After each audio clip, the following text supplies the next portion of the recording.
Welcome to the Church of Thomas, Water Angel, 8/19/11. I saw a story this last winter that inspired me, and one of the things that we teach in the Church of Thomas is that there will be people, human beings, who are chosen to be a next generation of angels. I wrote about it in my book, and Jesus spoke about it in his sayings. The quote from the Reconciler Gospel of Thomas is verse 23. Jesus said, "There will be a time when I shall choose among you. I will choose 1 out of 1,000 and 2 out of 10,000. Those that I choose will stand with us in the one as the next generation of angels."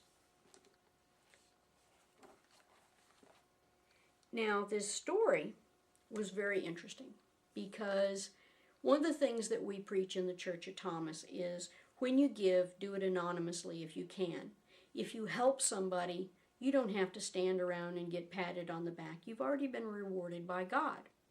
Well, this, I believe, is one of the examples of a next generation angel. The setting was New York City.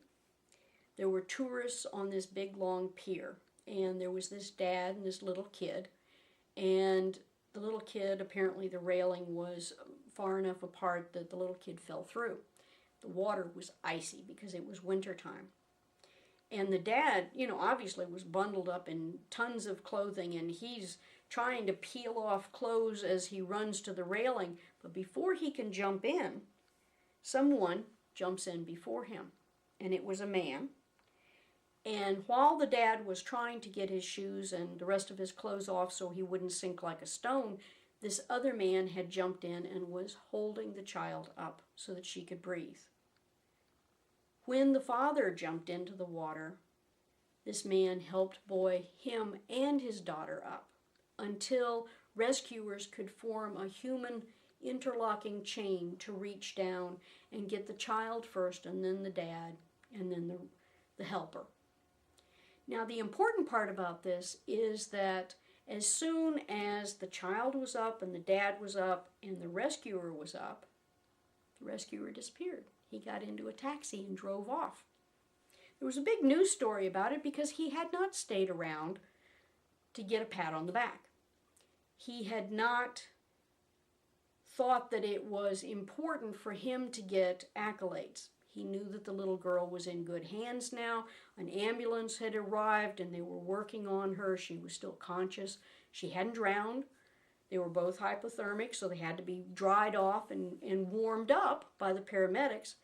But apparently this young man did not need to stick around. So he got in a taxi and drove away. Well, come to find out, he was a tourist from France. And he got on a flight headed back home and never mentioned it to anybody. Later, he actually saw the news story and his friends turned him in as, well, that looks just like whoever he was. I think there are times like when Jesus said, "I've healed you, I love you, but don't tell anybody." The lesson there was, it was not important for him to get accolades because he'd already gotten a hug from God.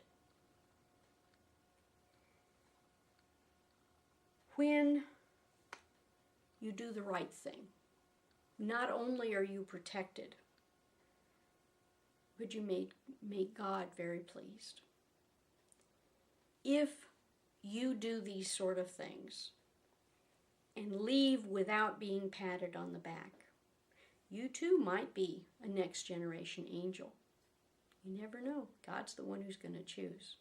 God bless the whole world. No exceptions. Angel Eliza.